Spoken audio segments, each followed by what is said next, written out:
오늘 제목에서 알 수 있듯이 나는 오늘 밭으로 나간다입니다. 왜 밭으로 나가야 되는가에 대해서 함께 좀 살펴보려고 하는데 한 농부가 있습니다. 한 농부가 있는데 농부에게 가장 중요한 건 뭔지 아십니까? 가장 중요한 것은 첫 번째는 일기예보입니다. 일기예보. 일기예보에 따라서 비가 오는지 안 오는지에 따라서 그날 무엇을 할지가 달라지게 되거든요. 굉장히 예민한 부분입니다. 그리고 비가 와야 될 때 비가 오느냐, 또 비가 오지 말아야 될 때 비가 안 오느냐, 이게 반대, 비가 올 때 비가 와야 되고 비가 안 올 때 안 와야 되는데 이게 이제 잘 안 되죠.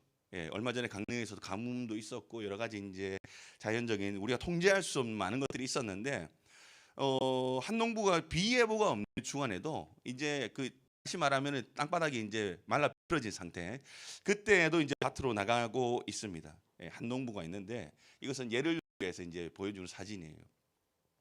그 농부가 나가는 것은 뭐냐면은 이겁니다. 비는 내가 내릴 수 없는데 이 고랑은 내가 팔 수 있다. 씨는 비는 내리지 않지만 내가 할 수 있는 것을 하기 위해서 이 농부는 지금 나아가고 있는 것입니다. 그래서 이제 언젠가 내가 할 일을 하게 되면, 내가 할 일을 하고 있으면 언젠가 내리는 비에 내가 준비한 것으로 인해서 열매를 맺을 수가 있고 한다는 그 소망이 농부에게 있다는 것이죠. 우리의 삶도 공동체도 똑같습니다. 비라는 것, 말해서 틀린 말 부흥이라고 할 수 있겠죠. 이것은 전적으로 하나님이 주시는 거예요. 내려주시는 것은 하나님이 전적으로 주시고, 고랑이라는 것, 우리가 기도하는 것, 말씀에 순종하는 것은 우리가 파고 우리가 할 수 있는 것입니다. 근데 반대로 우리가 할 수 있는 것을 안 하면서 내려주시기만을 바란다면 이거는 내려봤자 아무 소용이 없는 거예요. 물론 좋을 수는 있어요. 우와 좋다 할 수는 있는데 아무런 준비가 되어져 있고 내가 그것을 받아 먹을 수 있는 그릇조차 없다면 아무런 내리는 것이 아무런 소용이 없다는 것이죠. 그래서 이제 오늘 시편 말씀을 나누기 앞서서 열왕기하 2장에 있는 말씀도 좀 함께 좀 나누고 하려고 하는데, 우리가 이제 그 영권회복 때도 나누었던 것처럼 엘리야의 하나님이 엘리사의 하나님이 되도록 구하면서 엘리사가 무엇을 구했는가, 이것과 함께 우리 가운데에서 하나님께서 왜 울며 씨를 뿌리러 나가는 자에게 기쁨의 단을 허락하신다고 말씀하셨는가, 이것을 함께 살펴보기를 원합니다. 그래서 누가복음 말씀에 이렇게 나오죠. 너희가 악할지라도 좋은 것을 자식에게 줄 줄 알거든 하물며 너희 하늘 아버지께서 구하는 자에게 성령을 주시지 않겠느냐라고 말씀을 하고 있습니다. 그래서 이제 부흥과 회복이라는 것은 우리가 만드는 먼저 묻는 대화가 시작이 되고 있습니다. 여기 구절에 나오는 것처럼 이 물음은 어떤 이제 뭐 유산의 목록, 이것을 묻는 이런 질문이 아니라 하나님의 일을 누가 어떻게 이어갈 것인가에 대해서 집중하면서 질문을 하고 있는 거예요. 그래서 엘리사는 이 물음에 대해서 이렇게 대답을 하죠. 이르되 나를 내게서 데려가면 엘리사가 이르되 당신의 성령이 하시는 역사가 갑절이나 내게 있게 하소서라고 대답을 하고 있습니다. 엘리사가 요단을 건넌 자리에서 드린 간구의 핵심은 더 많은 능력이 아니라는 거예요. 그래서 엘리사가 구한 것은 뭡니까? 이 엘리야의 사역을 이어갈 정통적인 후계자의 자리, 이 언약적 장자의 몫을 구하고 있습니다. 이제 열왕기하 말씀을 조금 살짝 넘어가 가지고 이 장자의 몫이 뭔가, 이 갑절이라는 것과 장자라는 것이 이 원어적으로 좀 연결되어 있는 부분인데, 이 장자의 목, 이것을 알기 위해서는 우리는 이제 신명기 말씀을 좀 볼 필요가 있습니다. 고대 이스라엘에서는 이 장자라는 것은 가문의 이름, 사명, 권위와 책임을 법적으로 이어받고 있었습니다. 신명기에서는 이렇게 말 안 합니다. 한번 읽어볼게요. 어떤 사람이 두 아내를 두었는데 하나는 사랑을 받고 하나는 미움을 받다가 그 사랑을 받는 자와 미움을 받는 자가 둘 다 아들을 낳았다 하자. 자, 여러분 이 상황이 지금 이해가 가십니까? 약간 지금 소위 말해서 이제 꼬인 상황입니다. 지금 이제 그 일부 다처제에서 지금 아내 두 명이 있는데 미움받는 아내와 사랑받는 아내가 또 같이 아들을 낳은 거예요. 그런데 여기에서 자, 좋은 흐름으로 가려면 사랑받는 여자의 아들이 장자가 되어야 될까요? 미움받는 자의 아들이 장자가 되어야 될까요? 뭐라고요? 사랑받는 좋은 흐름으로 가려면은 이 사랑받는 이 아내가 낳은 아들이 장자가 돼야 되는데, 근데 그 다음에 뭐라 합니까? 그 미움받는 자의 아들이 장자이면 자기의 소유를 그의 아들들에게 기업으로 나누는 날에 그 사랑을 받는 자의 아들을 장자로 삼아 참장자 곧 미움을 받는 자의 아들보다 앞세우지 말고 반드시 그 미움을 받는 자의 아들을 장자로 인정하여 자기의 소유에서 그에게는 두 몫을 줄 것이니 그는 자기의 기력의 시작이라 장자의 권리가 그에게 있습니다 라고 말을 하고 있습니다. 무슨 말인지 이해가 갑니까? 지금 미움받는 아내, 사랑받는 아내, 두 아내가 있는데 누가 먼저 아들을 낳았다고요? 미움받는 아내가 아들을 낳아버렸어요. 그러면은 이 가정에서 장자는 누가 됩니까?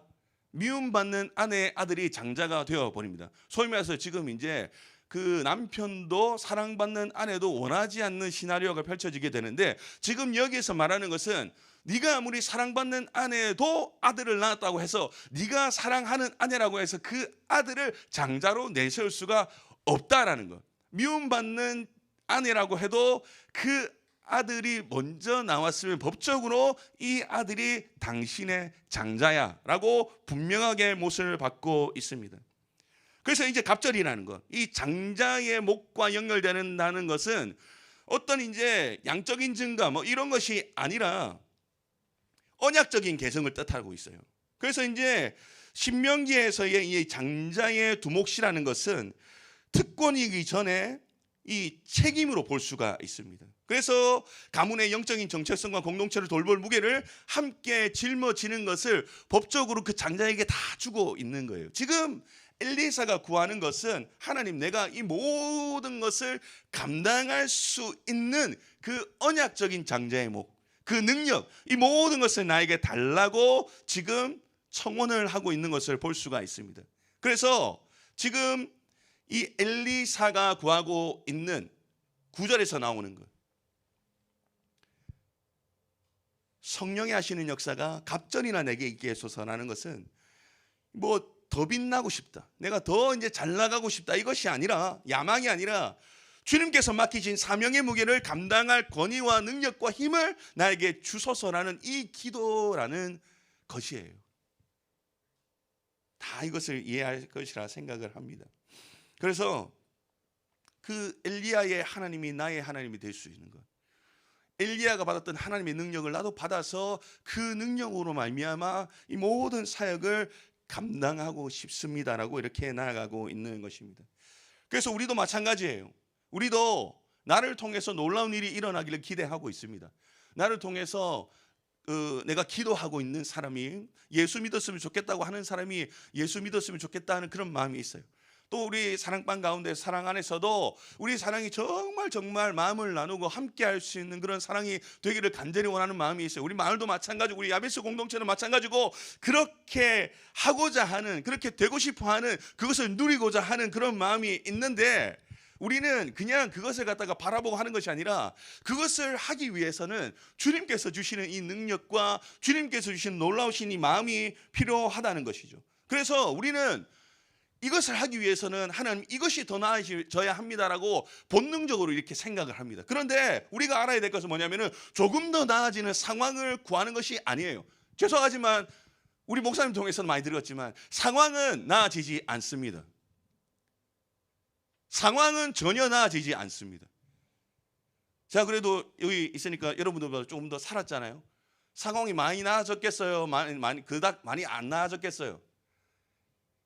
솔직하게 말하면 큰 차이 없습니다. 네, 큰 차이 없어요. 여기 이제 혹시 군대 다녀오신 분도 있습니까? 군대 거수하니까 손 내려요. 이제 몸이 반응한 거예요, 여러분. 손 들으세요. 친절하게 말하기가 안 될 때 거수하니까 바로 그냥 이렇게. 자, 여기 전역했습니다. 전역 이제 군 생활하는 사람에게 있어서 가장 기다려지는 순간이 언제인 줄 아십니까? 예, 맞습니다. 전역하는 날입니다. 전역하는 날. 황금빛 미래, 핑크빛 미래, 전역하는 날. 그래서 전역하고 나면은 무엇이 기다리고 있는 줄 아십니까? 처절한 현실이 기다리고 있습니다. 심지어 무슨 생각까지 하게 되냐면은 나중에 이제 당장은 그렇지 않는데 이 처절한 현실을 부대끼다 보면은 심지어 내가 미쳤지 하면서 무슨 생각하냐면은 그냥 군대에 가는 게 더 편하겠다 이런 생각할 때가 있습니다. 현실이 그만큼 녹록지가 않다는 그 말이죠. 그래서 이거 조금 더 나아지는 상황, 이것을 구하는 것이 아니라 사명을 이을 권위와 책임, 그것을 감당할 수 있는 하나님의 능력을 나에게 주소서라고 기도를 해야 되는 것이에요. 이것이 매우 추상적인 거죠. 아니요, 하나도 안 추상적입니다. 왜냐하면 이 능력이 없으면 우리는 아무것도 할 수가 없기 때문이에요. 여기서 이것을 경험한 사람이 몇몇은 있을 줄로 아는데, 이 능력이 있어야, 이 능력을 구하는 기도를 해야 그 기도가 진정으로 의미 있는 기도가 될 수 있고, 오늘 금철에 기도할 때도 하나님, 내 이 능력을 받고 싶습니다. 하나님, 내 이 능력을 경험하고 싶습니다라고 기도를 해야 한다는 것이죠. 왜요? 영적인 근원은 언제나 하나님이시기 때문에 그렇습니다. 스가랴서 4장 6절 말씀을 보면 뭐라고 말합니까? 만군의 여호와께서 말씀하시되 이는 힘으로 되지 아니하며 능력으로 되지 아니하고 무엇으로 된다고요? 오직 나의 영으로 되느니라. 아멘이십니까? 오직 나의 영으로 된다. 그러므로 이제 갑절을 구하는 사람, 즉 하나님의 능력을 사모하고 내가 그것을 받기 위해서 처절하게 몸부림치는 사람은 하나님께 가까이 나아가요. 어떻게 해요? 끝까지 동행하면서 하나님의 능력을 체험하는 이 자리를 지키면서. 그러니까 오늘 이 자리에 나온 사람들은 참으로 신실하시고 하나님이 좋아하실 만한 사람들이시고, 하나님께서 그 마음과 능력을 주시기에 전혀 아깝지 않은 사람이다라는 것입니다. 그리고 이 하나님의 역사를 보는 자의 믿음으로 임재 앞에 머무르면서 나아가는 것이죠. 그래서 이렇게 나아가는 것, 이 마음으로 나아가는 기도가 곧 하나님의 갑절을 구하는, 그 갑절의 능력을 구하는 기도라고 볼 수가 있습니다. 사랑하는 여러분, 그래서 저는 오늘 여기에 있는 분들이 불쏘시개가 되어서 이 야베스를 활활 불태울 수 있기를 간절히 소망합니다. 불쏘시개가 있어야 돼. 불이 타려면은 불의 근원이 있어야 되는데, 불의 근원이 불이 붙지 아니하면 아무것도 할 수 없듯이, 저는 여기에 모인 사람들이 불의 근원이 되고 불쏘시개가 되어가지고 불 붙고 싶다 하는 사람은 여기로 오면 되는구나라는 이 소망이 있는 자리가 되어야 한다는 것이에요. 그래서 저는 이제 본격적으로 이제 주권에 대해서 말씀하면서 왜 우리가 밭으로 나아가야 하는 것에 대해서 살펴보려고 하는데, 시편 126편 보면 2절 3절에 이렇게 말을 하고 있죠. 시간이 없으니까 9절 있는 거 좀 생략하고, 이스라엘 백성들은 이 포로 생활을 마치고 돌아왔습니다. 그 배경 가운데 있는 거예요. 그런데 이제 현실은 돌아왔는데 다 무너졌고 폐허가 됐고, 심지어 이제 이 이스라엘 백성들의 회복을 반대하는 그런 사람들이 부지기수로 깔려있는 이런 상황이었습니다. 아무것도 할 수가 없는 상황이었는데, 그런데 시편 기자는 뭐라고 말합니까? 우리 입에는 웃음이 가득하고 우리 혀에는 찬양이 찼었다. 말도 안 되는 고백이죠. 그렇게 할 수가 없는 고백입니다. 이거는 보이지 않는 이 하나님의 신실하심을 바라본 사람만이 고백할 수 있는 이 고백이에요. 그리고 시편 기자는 이 회복과 부흥이라는 것을 네게부의 시대, 남방 시내들로 비유를 하고 있습니다. 이 네게부, 남방이라는 이것은 이스라엘 땅에서 가장 메마른 골짜기라고 합니다. 가장 메마르고 물기 하나 없는 그런 곳. 그런데 여기는 평소에는 마른 곳인데 아무것도 생명력이 없는 곳인데, 하늘에서 비가 내리기만 하면 그 마른 골짜기가 순식간에 강줄기로 변하는 곳이 이 남방신의 네게부라는 지역입니다. 이 시편 기자는 바로 이러한 갑작스러운 하늘로부터의 회복, 하늘로부터의 내려짐, 이것을 구하고 있는 거예요. 지금 이 비유의 핵심은 뭐냐면 주권입니다. 주권, 하나님의 주권이에요. 시내를 흐르게 하는 결정적인 요인은 이 땅, 토양이 아니라 바로 하늘에서 내려진 비이기 때문입니다. 그래서 우리는 이것을 기억해야 됩니다. 땅은 스스로 어떻게 할 수가 없어요. 메마름을 스스로 어떻게 해결을 할 수가 없어요. 하지만 하늘이 열리면은 모든 것이 가능하게 된다라는 것. 하늘이 열리면 모든 것을 다 할 수가 있다는 것. 하늘이 열리게 되면 우리가 경험할 수 있는 것을 넘어서는 그 경험을 할 수 있게 된다는 것. 이것을 기억해야 됩니다. 그래서 이제 이 시편 126편은 이 부흥과 회복이라는 것을 두 가지를 통해서 보여주는데, 하나는 아까 네게부의 시내들이, 남방 시내들이 하늘의 비로 갑자기 불어나는 그 은혜가 첫 번째라면, 두 번째는 당장 비가 보이지 않아도 오늘도 밭으로 나가서 씨를 뿌리는 사람의 길고 고된 경작입니다. 이런 상황 가운데서 나가는 거예요.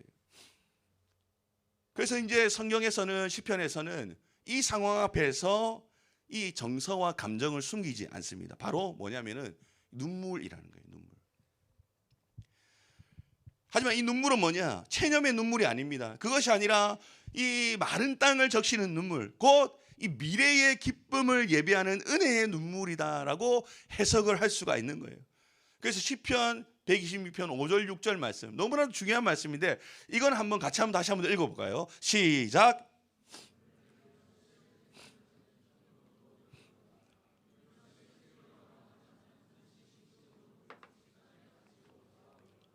네. 이걸 읽는데 여기 빨간색으로 되어 있는 게 뭡니까? 혹시 보이십니까? 네, 여기를 강조해서 한번 읽어봐야 돼요. 왜냐하면 여기에 이 모든 이 정서와 마음이 숨겨져 있거든요. 네. 반드시 하든지 자기 나름대로 강조할 수 있는 육성의 강조, 이걸로 해서 다시 한번 6절만 반드시 강조해야 돼요. 자, 시작. 울며.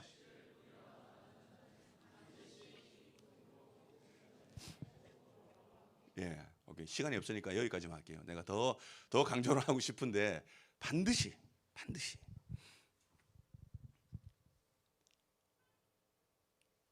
가장 힘든 시기에 경작하는 이 상황입니다. 기후는 나쁩니다. 땅도 단단합니다. 그런데 이 상황은 비가 오지 않을 때에도 끈질기고 성실하게 밭을 일구고 추수를 거두는 이 모습을 묘사하고 보여주고 있어요. 씨를 뿌리는 자는 아무런 것도 없는데 지금 나간다. 이것을 지금 말을 해주고 있습니다.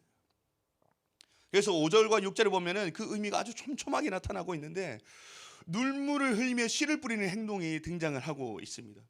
여기서 눈물은 감정이 아닙니다. 부재와 지연, 결핍과 지연, 이것을 통과하는 이 신앙의 정직한 언어라고 볼 수가 있어요. 그래서 이제 씨를 뿌린다는 것은 뭐냐?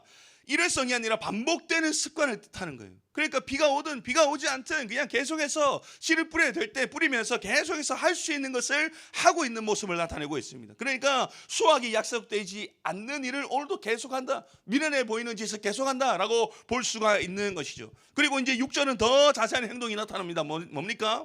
울며 씨를 뿌리러 나간다. 청승맞게 울면서 씨를 뿌리러 나간다.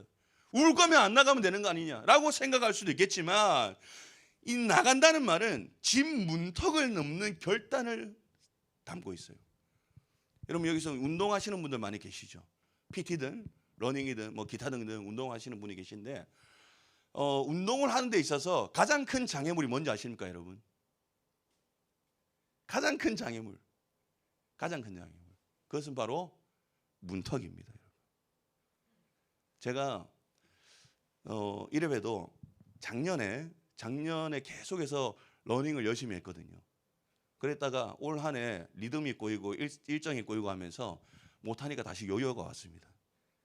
그래서 제가 다시 이제 한 3일 전부터 해서 시작을 했는데, 다시 시작하기까지 몇 달이 걸렸습니다. 몇 달, 거의 1년 가까이 걸린 거죠. 1년 가까이 걸렸는데, 여기서 가장 큰 장애물이 뭐였게요? 예, 문턱입니다. 문턱. 예. 이 문턱을 넘지 못하면 달릴 수도 없고, 문턱을 넘지 못하면 이제 그 헬스장 가가지고 뭐 이제 뭐 아무것도 할 수가 없습니다. 문턱을 넘어야 돼요. 이 나간다는 말이 그 의미를 포함을 하고 있는 것이 쉽지 않다는 겁니다. 쉽지 않은 거. 오늘이 어제와 같아도 내일이 보이지 않아도 계속해서 나가고 또 나가는 것인데, 여기서 보면은 씨가 반복해서 나타납니다. 씨라는 것이 반복해서 나타나는데, 씨를 뿌리기 위해서는 뭐가 필요하냐면은 이 씨 주머니라는 것이 필요해요. 그때 당시에는 다 있었는데, 이 씨 주머니는 이 고대 팔레스타인 농부들이 가지고 다니던 그러한 작은 주머니입니다. 작은 주머니인데, 지금 이제 이 이스라엘 백성들이 지금 이제 노예 생활 그 마치고 돌아왔어요. 돌아와가지고 지금 아무것도 없는 상태이고 자기들이 가진 것이라고는 지금 이 씨주머니 하나밖에 없는 그런 상황입니다. 이제 온 집안이 생존에 달려있는 이 씨앗 주머니, 이것으로 갈아서 먹기라도 먹을 수 있는데 이것이 없으면 아무것도 할 수가 없는데, 그럼에도 불구하고 시편 기자는 한 농부가 그것을 가지고 울며 밭으로 씨를 뿌리러 나간다라고 말을 하고 있습니다. 왜 울고 있습니까? 아무것도 회복되지 않았기 때문에 그렇습니다. 아무것도 회복되지 않았는데, 그러나 하나님께서 약속하신 그것을 믿고 나가는데 그 가운데에 수반되는 것이 우는 것, 눈물이 수반되고 있다는 것입니다. 하지만 이 씨앗이 언젠가는 주님께서 약속하신 것이 이루어질 것을 소망하는 그 미래를 위해서, 오늘이 아니라 내일을 위해서 눈물로 뿌리는 것, 이것이 바로 믿음의 행동이다라는 것이에요. 저는 단언하건대, 확신하건대, 지금 진심으로 여러분들이 지금 이 말씀처럼 울면서 씨를 뿌리며 내가 지금 나가고 있다, 마치 자기의 모습이 막 오버랩 되는 것 같다, 그러면은 잘 살고 있는 겁니다. 잘 살고 있는 것이고, 하나님께서 언젠가 약속하신 그 기쁨의 단을 주십니다. 안 주면 저한테 오세요. 제가 커피라도 사드릴게요. 주십니다. 진짜 주세요. 아까 전에 얘기했죠. 반드시 그 곡식단을 가지고 돌아오리라. 기쁨으로 반드시, 틀림없이, 확실히 돌아온다라는 의미가 매우 강조되어 있는 것이에요. 그래서 단을 가지고 돌아온다, 이것이 말하는 것이 뭐냐면은 빈손으로 시작됐지만 손에 쥘 단이 이미 예비되어져 있다라는 거예요. 지금 빈손인데 나중에 기쁨으로 울면서 씨를 뿌리면서 이것을 감당하다 보면은 하나님께서 예비하신 것을 내가 기쁨으로 가질 수 있는 그것이 이미 다 준비되어져 있다는 겁니다. 이미 다 준비되어져 있다. 그러므로 이 긴 경작의 시간들, 내가 언제까지 씨를 언제까지 씨만 뿌리면서 나아가야 되는 거지, 씨만 뿌리면서 살아가야 되는가, 이것은 결코 그냥 날아가지 않아요. 공중으로 결코 날아가지가 않습니다. 왜요? 하나님은 뿌려진 씨앗을 기억하시고 그 곡식단을 나의 손에, 우리의 손에 직접 쥐어주시는 분이시기 때문입니다. 이것을 소망하셔야 돼요. 진짜입니다. 진짜 이 일이 일어납니다. 언젠가는 기쁨으로 나도 모르게 그 곡식단이 손에 쥐어지는 모습을 봤을 때 여러분들 무슨 생각할 겁니까? 우연이라고 생각하시겠습니까? 하나님께서 하신 일이라고 생각하시겠습니까? 후자가 되어야 되겠죠. 하나님이 하신 일이에요. 저 인생도 마찬가지. 울면서 했던 것들이 얼마나 많은데, 솔직하게 말해볼까요? 우리가 흔히 이렇게 말을 합니다. 기쁨으로 합시다. 기쁨으로 합시다. 은혜로 합시다 하는데, 솔직하게 여기 하트 기도에 오는데 기쁨으로 온 사람 있습니까, 여러분? 오늘 쉬고 싶다. 언니한테 어떻게 말하죠? 막 이런 거. 주여. 겨우 문턱을 나서가지고 왔어요. 순전한 기쁨입니까? 순전한 은혜입니까? 아니요. 우리가 살아가면서 대부분은 순전한 기쁨으로 시작을 못합니다. 할 수가 없어요. 이게 우리의 현실이에요. 그런데 오늘 성경에서 뭐라 말합니까? 그럼에도 울면서 씨를 뿌려라. 울면서 씨를 뿌려라. 울면서 씨를 뿌려라. 그래서 데리 키드너라는 이 목사님은 이렇게 말합니다. 메마름, 단단한 토양, 좋은 씨앗, 이 세 가지가 결합이 될 때 그것은 추수의 전주곡이다라고 그렇게 말을 하고 있습니다. 사랑하는 여러분, 저는 여러분들이 오늘 이 말씀을 붙들고 정말 소망하면서 살아가는 여러분의 찬란한 날들이 되기를 간절히 소망합니다. 우리 집에도 애가 둘이 있는데 이 출산의 고통도 해산의 고통도 비슷해요. 애 낳기 전까지 뭐 입도 타고 뭐 하고 생쇼로 하고 난리가 납니다. 난리가 나는데 그 모든 것이 해제가 되는 순간이 언제인지 아십니까? 출산해가지고 뱃속에 있는 아기를 볼 때 아빠도 그렇고 엄마도 그렇고 울고 웃고 난리가 납니다. 그 기쁨이에요. 언젠가 하나님께서 약속하신 그 기쁨의 단을 거둘 때에 저는 그것을 경험하는 우리 야베스가 되기를 간절히 소망합니다. 그래서 지금 하면서 막 낙심 가까이 가 있는 사람들도 있을 거고, 지금 이제 막 이제 하면서 막 이제 뭐 목사님 찾아가지고 얘기하고 뭐 마을 목자 임원 찾아가서 회장 찾아가서 하고 해도 끝까지 버티십시오.